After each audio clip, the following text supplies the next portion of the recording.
জয়গুরু। আমরা আজকে 29তম দিনের শ্রাবণ পরিক্রমার মাতৃ সম্মেলনে এসেছি মুন্সিডাঙ্গায়। সেখানে এসে দিদিভাই, আমাদের দিদিভাই ছবি নিয়ে যায়, ওরা সমস্ত কিছু জোগাড় করে রেখেছে। আসন পাতলো দিদিভাই, আমরা হাঁটাহাঁটি পাতলাম, তারপরে দিদিভাই এই যে ঠাকুরকে সাজাচ্ছে। হ্যাঁ, যে আমি বলছি ওটা বোধহয় বড় মায়ের মালা ছিল। এই দেখো সুন্দর করে সাজানো হচ্ছে, এখানে মাতৃ সম্মেলন শুরু হবে। দেখো, সঙ্গে থাকো। আজকে মুন্সিডাঙ্গা আমাদের খুবই পরিচিত সোনাদার বাড়ি আছে, সেখানে আমরা এসেছি। খুব ভালো লাগছে আমাদের। দেখো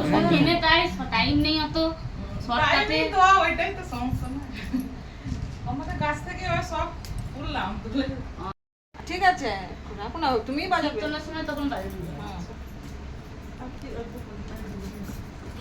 প্রদীপ জ্বালিয়ে দিয়েছো?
অনুতাপ কর, কিন্তু স্মরণ রেখো না যেন পুনরায় অনুতপ্ত হতে না হয়।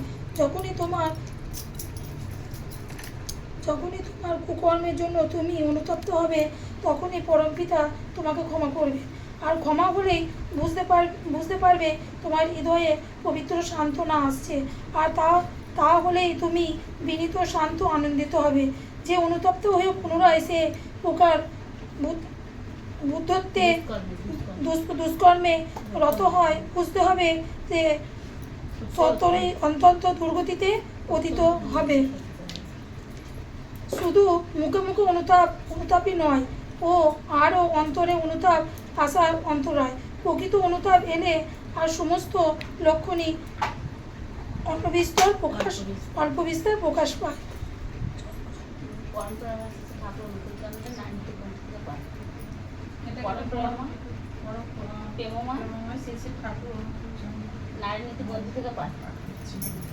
চাওয়ার বিলাসিতা। যখনই দেখিবে তোমার বাক্য, ব্যবহার, চলন, চরিত্র ও লাগিয়া থাকা তোমার চাওয়াকে যেমন করিয়া পাইতে পারে তাহাকে সহজভাবে অনুসরণ করিতেছে না, নিশ্চয় জানিও তোমার চাওয়া খাঁটি নয়, চাওয়ার বিলাসিতা মাত্র।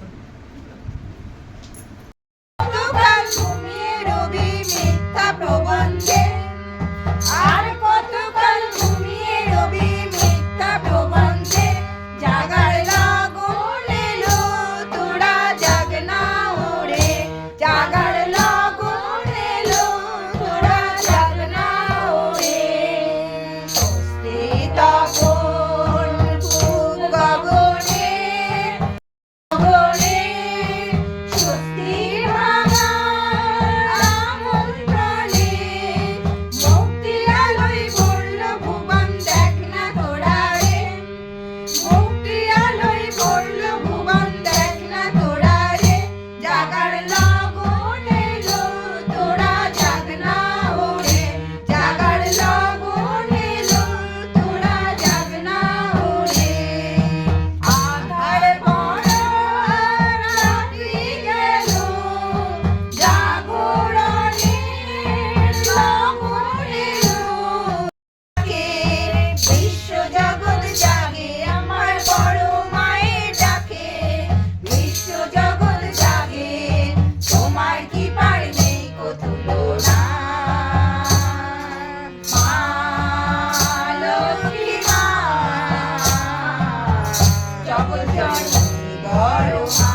আলো যেমন ছড়াই জ্যোতি কিরণ তারাও করে আরাধনা মা লক্ষ্মী মা জগৎ জননী বড় মা সৎসঙ্গে নামে তোরা জয় দে রে তোরা জয় দে জয় দে জয় দে রে পরম পিতার নামে জয় দে রে তোরা জয় দে জয় দে জয় দে রে পরম পিতার নামে জয় দে রে জয় দিলে শান্তি পাবে মনে গুরু বিনা গতি নাই মানব জীবনে গুরুর নামে জয় দিলে শান্তি পাবি মনে গুরু বিনা গতি নাই মানব জীবনে লোক শোক ভাব জ্বালা দূরে দূরে রাধা নাম বদনেতে যদি গাও রে জয় দে জয় দে জয় দে রে পরম পিতার নামে জয় দে রে গুরু ব্রহ্মা গুরু বিষ্ণু গুরু মহেশ্বর গুরুর গুরু আছেন বসে তীর্থদেও ঘর গুরু ব্রহ্মা গুরু বিষ্ণু গুরু মহেশ্বর গুরুর গুরু আছেন বসে তীর্থদেও ঘর ভাগ্য তপন এসেছেন দয়াল পরম পিতা করিছেন প্রেম বিতরণ আজ করিছেন প্রেম বিতরণ করিয়াছি নাম তোরে ওর কালো জাল ছিন্ন করি করিয়াছি নাম তোরে ওর কালো জাল ছিন্ন করি সংসার সিন্ধু দেব গোপারি সংসার সিন্ধু দেব গোপারি দুনিয়া জড়াও মরণ ধন্য হলো প্রাণ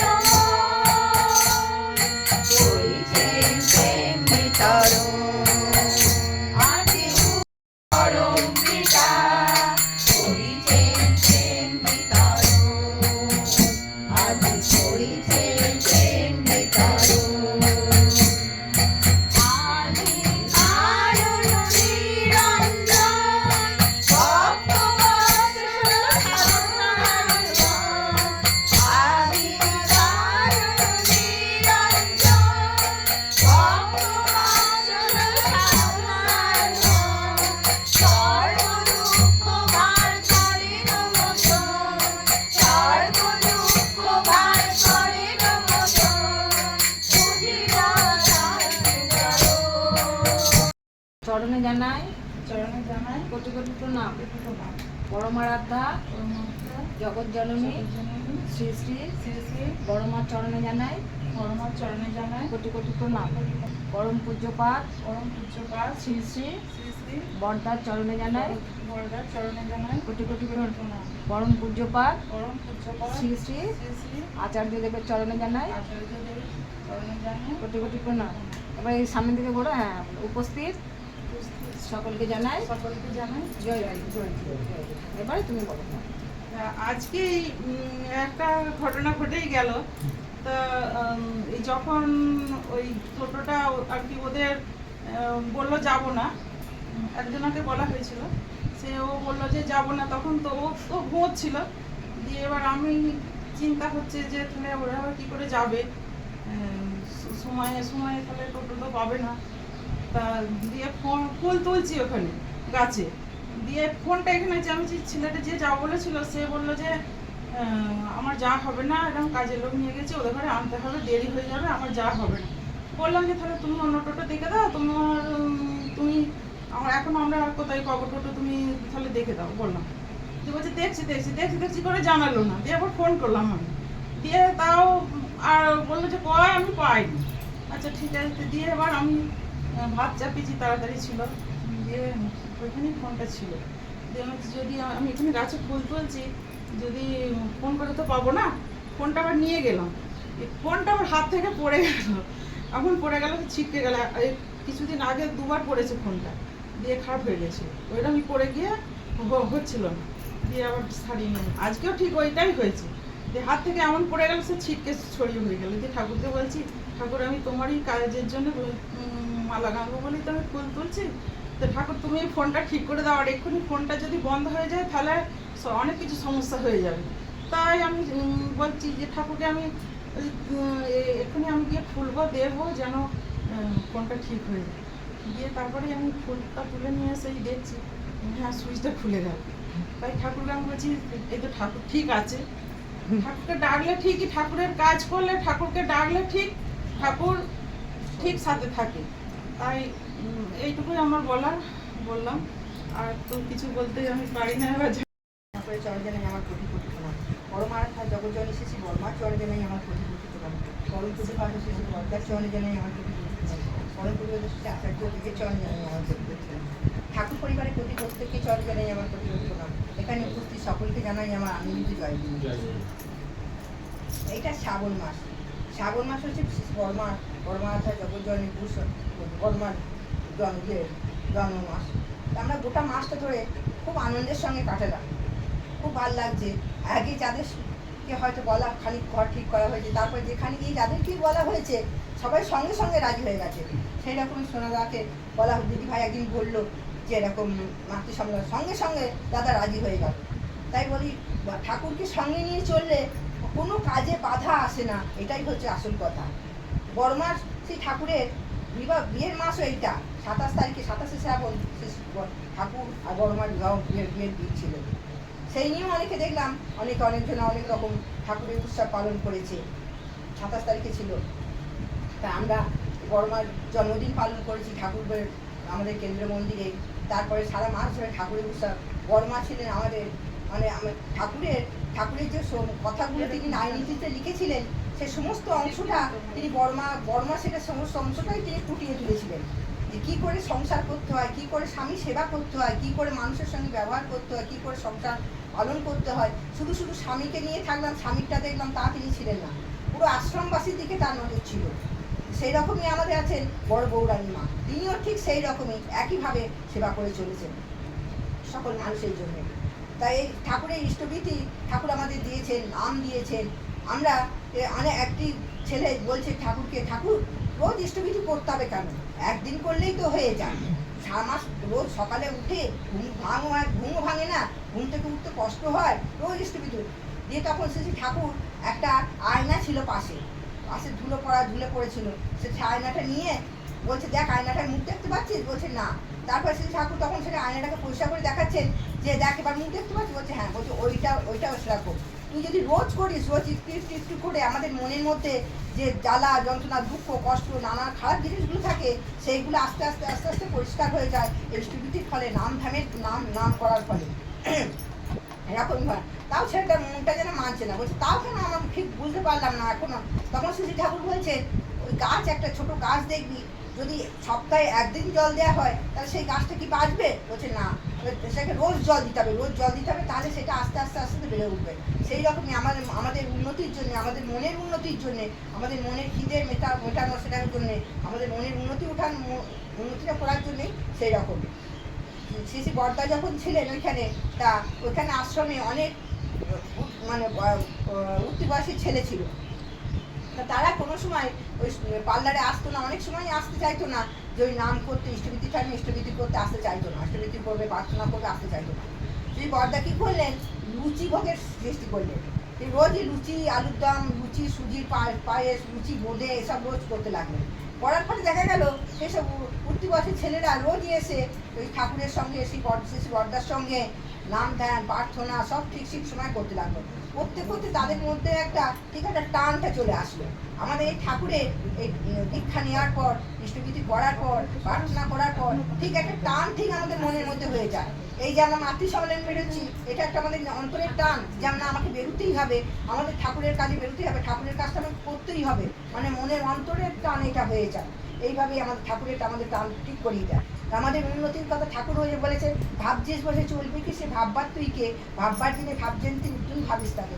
আমরা যদি ঠাকুরকে যদি ভাবি, আমাদের জীবনে কোনো দুঃখ কষ্ট আসবে না।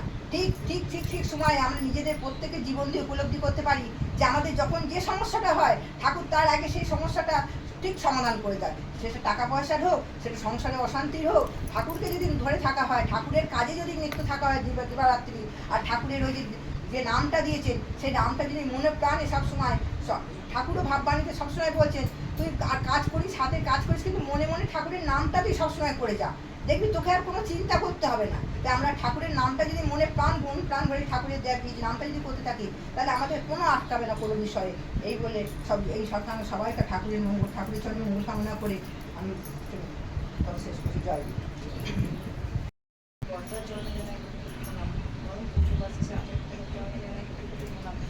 উপস্থিত সকলকে জানাই জয় গুরু। আজকে আমরা যাদের বাড়ি মাতৃসম্মান করতে এসেছি, তা কি বলবো, যে তিনি একজন পরম ভক্ত। তাকে যদি মনে করি যে সোনাদা টোটোয় করে আমাদেরকে নিয়ে যায়, আমরা মাতৃসম্মানে যাই, মারাত্মকভাবে আমাদের ভুল হবে। তিনি ঠাকুর সবার প্রথমে আমাদের সত্যনারায়ণ কি বলেছেন যে অর্থ মান যশ ইত্যাদি পাওয়ার আশায় ঠাকুর সাজিয়ে ভক্ত হয়েও না, সাবধান হও ঠকবে, তোমার ঠাকুরত্ব না জানলে কেহ তোমার ঠাকুর নয়, কেন্দ্র নয়, ফাঁকি দিলে পেতে হবে তা। তো যে বাড়িতে এসছি সেই বাড়ির গৃহস্বামী কতটা যে ভক্ত তা আমি আপনাদের সামনে তুলে ধরছি। তার কারণ তিনি যে কখনো অর্থের দিকে তাকান না, তার একটা না বললেই নয়। সেটা হচ্ছে আমরা যখনই দেখছি বেশ কয়েক বছর ধরে আমরা এই মাতৃসম্মেলনে যাই বা সৎসঙ্গে যাই, তিনি কখনো টোটো ভাড়ার জন্য কিন্তু তিনি কখনো বলেন না যে আমার এই ভাড়াটা লাগবে। কেননা তিনি কোথায় আছেন, তিনি আছেন তার ঠাকুরকে ভালোবেসে, ঠাকুরের সঙ্গে ঠাকুরের গুণগান করতে, ঠাকুরের নাম শোনাতে, তিনি অর্থের দিকে তাকান না। কিন্তু আমরা আমাদের মনে একটা আহম্মক, আমরা সবসময় মনে ভাবি যে যে আমার টোটো করে নিয়েছে সে আমার টোটো চালক। এই যে একটা মানসিকতা, এই মানসিকতা আমাদের থেকে একদম ধুয়ে মুছে ফেলতে হবে। তাই আচার্যদেব কি বলেছেন যে যারা দীক্ষিত তাদের বাড়িও নতুন নতুন দীক্ষিতদের বাড়ির মাতৃসম্মেলন, যারা দীক্ষা নেয়নি তাদের বাড়িতে মাতৃসম্মান করতে। যে কেননা অনেকেই আছে ঠাকুরকে খুব ভালোবাসে, বলতে পারে না, তাই তো আচার্যদেব বলেছেন তাদের বাড়িতে মাতৃসম্মান করে। তাহলে এই যে সারা বছর যে মানুষটা আমাদেরকে তার সারথি হিসাবে আমাদেরকে বহন করে নিয়ে চলে যায়, আমাদের ইষ্টের পথে নিয়ে যায়, অথচ সেই মানুষটাকে আমরা কোনোদিন বলতে পারলাম না যে আপনার বাড়িতে আমরা মাতৃসম্মান করবো। কেননা সেই মানুষটাকে আমরা ভক্তভাবে কতটা অন্তরে স্থান দিচ্ছি যে তিনি একজন পরম সাধক, পরম ভক্ত। তিনি কখনো টোটো চালক নন, তিনি কখনো অর্থের দিকে তাকাননি, তিনি পরম ভক্ত। তাই তিনি আমাদের সেই যথাস্থানে নিয়ে যায়।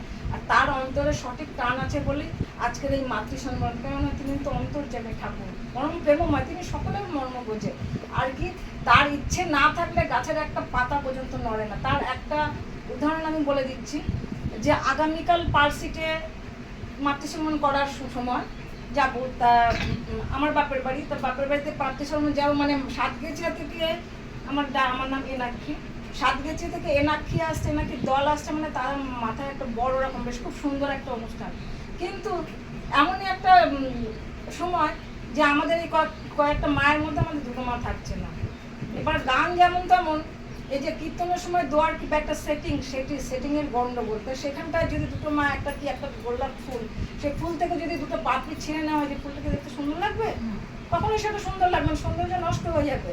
তাহলে সেখান থেকে দুটো পাপড়ি খসে যাচ্ছে। তাহলে এবার সেই অর্ধেক গোলাপটাকে আমি কী করে সুন্দর করে আবার সুন্দরভাবে সেই গোলাপটা আমি তৈরি করব? এখানে আপনার আমার করার কিছু না, সব পরম পিতার দয়ার হয়। তার কারণ এই সোনাদার বাড়িতে ডেট ছিল 31শে শ্রাবণ, সেখান থেকে ডেট পার হয়ে গেল 30শে শ্রাবণ, আবার ডেট পার হয়ে গেল 29শে শ্রাবণ। এটাই হিসাব। যখন সোনাদার বউ, ওনারা পরম ভক্ত, খোল বাজাচ্ছে, বললাম কালকে পার্কস্ট্রিটে যাবে, তোমার কোনো গাড়ি ভাড়া লাগবে না, 4 চাকায় যাবো, তুমি শুধু যাবে, তোমাকে নিয়ে যাবো, নিয়ে আসবো। বললো না যাওয়ার কি আছে, পরম পিতার ইচ্ছা। আমি চাই সোনাদাও যাক, সবাই যাক, কেননা আমরা তাকে ভালোবাসি। এটা আপনার আমার করার কিছু নেই। যেখানে 31 তারিখ হওয়ার কথা ছিল, 31 তারিখ থেকে বাদ হয়ে 30 তারিখ, 30 তারিখ থেকে বাদ হয়ে 29 তারিখ। তার কারণ যে তিনি জানেন যে আগামীকাল যে এই ঘটনাটা ঘটবে, যে আমার গোলাপের থেকে দুটো পাপড়ি ঝরে যাবে, তারা থাকবে না। তাহলে আমার পাপড়িটাকে আবার গোলাপটাকে সুন্দর করে তৈরি করতে হবে। এগুলো সব তার হিসাবে, আমাদের হিসাবে কিচ্ছু নেই। আমরা যদি মনে করি যে আমার হিসাবে চলবে, তা নয়। তিনি যা ব্যবস্থা করেন তিনি সব করে রেখেছেন। শুধু আমাদের কি ওই যে একটুখানি বললো শুক্লামা যে ভাবছো বসে চলবে কি, সে ভাববার তুমি কে, ভাবছেন তিনি তুমি ভাবো তাকে। তাই আমাদের কি ঠাকুর কি ভালোবাসেন, ঠাকুর তিনি পরম ভক্তকে তিনি ভালোবাসেন। তাই তো আচার্য বলেছেন প্রত্যেকের দিকে করে যাও, প্রত্যেকের জ্বালা যন্ত্রণার কথা শোনো, প্রত্যেকে তার কথা শোনো। আর কি যে 1 ঘন্টা 1.5 ঘন্টা ঠাকুরকে নিয়ে সবাই আনন্দ নিতে থাকো। আর কি বলেছেন যে নতুন নতুন মায়েদেরকে দিয়ে তৈরি করাতে, ঠাকুরের কথা বলতে। তার কারণ আমরা প্রত্যেকে চাই আমাদের মুখ থেকে ঈশ্বরের কথা শুনে, কিন্তু আমরা সুযোগ করে উঠতে পারি না। আচার্যদেব তিনি আচরণ করে দেখান, তিনি অন্তর্যামী, তাই তিনি এই বার্তা দিয়েছেন প্রত্যেক নতুন মায়েদের বলার সুযোগ করে দিতে। তাই যেখানে গেছি নতুন নতুন মায়েরা অনেকে বলে, জানো বলে কি হালকা লাগছে, এই যে আমাদের মনে তো খিদে কি না, আমরা ঠাকুরকে সঠিকভাবে ডাকতে পারছি না, আত্মার খিদে। যখন ওটা বলে বার করে দেবো যে আমাদের মনে হচ্ছে মনটা কত হালকা হয়ে যাবে। তাই তো আচার্যদেব বলেছেন যে প্রত্যেক ঘরে ঘরে ডাকতেছে।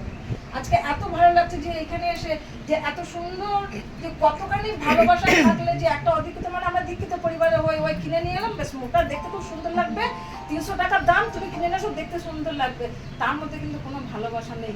ভালোবাসা যখন আছে, একটা ফুল গেতে গেতে গেতে গেতে তার প্রত্যেক ফুলের মধ্যে আমার হৃদয় নিংড়ানো ভালোবাসা থাকলে তবে এই ফুলের মালা গাঁথা যায়। গাঁথতাম, ছোটোবেলাও গাঁথতাম, কিন্তু এখন আমরা কসমেটিক্স হয়ে গেছি, পয়সা আছে কিনে নিয়ে এসো, দেখতে সুন্দর লাগবে, কিন্তু আমার অন্তরের ভালোবাসাটা আস্তে আস্তে যেন কসমেটিক্স হয়ে যাচ্ছে। ঠাকুর কিন্তু ওইটা চাইনি, ঠাকুর চেয়েছেন এই যে হৃদয় দিয়ে একটা ফুলকে দেখে তাকে করে, এই হচ্ছে ভালোবাসা। যাই হোক, সময়ের মধ্যে আমাদের সব শেষ করতে হবে। আরও অনেক মায়েরা আছে, এই পরিবারের সকলের মঙ্গল কামনায় বক্তব্য শেষ করছি। জয় হিন্দ। শ্রী শ্রী ঠাকুরের চরণ আমার কোটি প্রণাম। পরমারাধ্য জগৎজননী শ্রী শ্রী পরমার চরণ আমার কোটি প্রণাম। পরম পূজ্য পাদ শ্রী শ্রী বরদার চরণ আমার কোটি প্রণাম। শ্রী শ্রী আচার্যদেব দাদার চরণ আমার কোটি প্রণাম। উপস্থিত সকল মায়েদের আমার আনন্দিত জয় করি। এটা শ্রাবণ মাস চলছে, বড় মায়ের মাস। তো বড় মায়েরই একটা সত্য ঘটনা একটা বলি। তা একদিন ঠাকুর পার্লারে বসে সব ভক্তদের সঙ্গে কথা বলছে। তো এরকম সময় ওই দেওঘরের কাছাকাছি এক মায়ের বাড়ি। তো সে এক মা আর তার স্বামী ঠাকুরের কাছে গেছে। ঠাকুরের কাছে গিয়ে বলছে, ঠাকুর আপনি আমার সন্তানকে বাঁচান। বলছে, কেন, কি হয়েছে? বলছে, আমার সন্তান এরকম রিকেট রোগে ভুগছে, প্যারালাইসিস, এটা আমাদের বংশগত একটা অভিশাপ আছে, যে কোনো বাচ্চাই হয় এরকম রিকেট হয় আর হাঁটতে পারে না। তা ঠাকুর সঙ্গে সঙ্গে বলছে, বড় মা আছে, বড় মার কাছে গিয়ে বলবা আর বলবি আমি পাঠিয়েছি।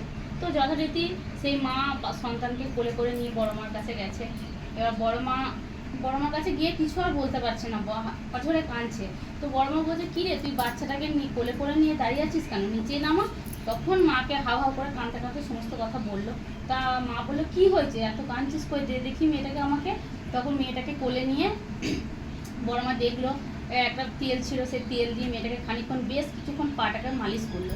এইরকম করতে করতে বড়দা বড় মায়ের কাছে ঢুকলো। তা বড়দাকে বলে, আমাকে একটা তেল একটা এনে দিস তো, মেয়েটাকে মালিশ করবো।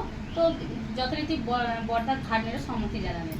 তো মাকে বললো যে এত চিন্তার কিছু নেই, তোর সন্তান ভালো হয়ে যাবে, প্রতিদিন বাসি উনুনের ছাই তোর সন্তানের পায়ে মালিশ করবি, আর আনন্দবাজারের ভাতের ফ্যান রোজ 1 গ্লাস করে সন্তানকে খাওয়াবি, আর প্রতিদিন একবার করে আমার কাছে নিয়ে আসবি, 2 মাসের মধ্যে সন্তান ভালো হয়ে যাবে। তো মা যেহেতু একটু আশ্বস্ত হলো যে যেহেতু সন্তানকে ভালো হয়ে যাবে বলেছে।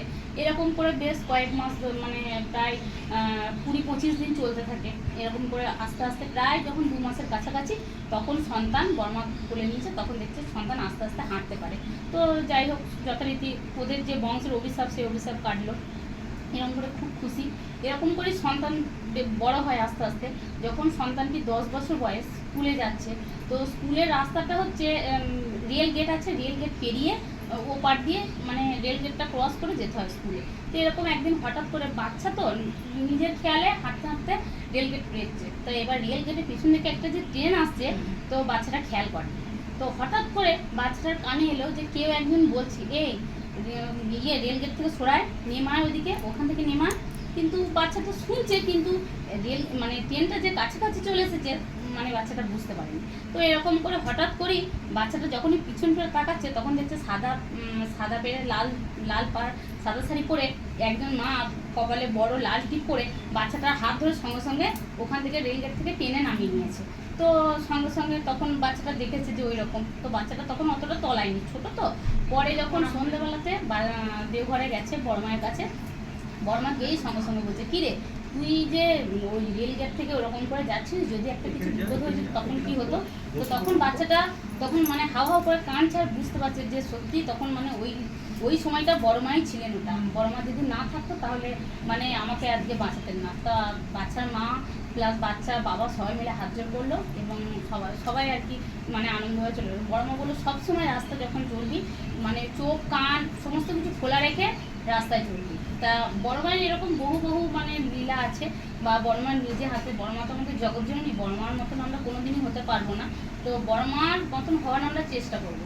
তা এই বলি আমি আমার বক্তব্য শেষ করছি। দয়ালের চরণে সকলেই মঙ্গল প্রার্থনা করে আমি আমার বক্তব্য শেষ করছি। সকলে ভালো থাকবেন। জয় গুরু।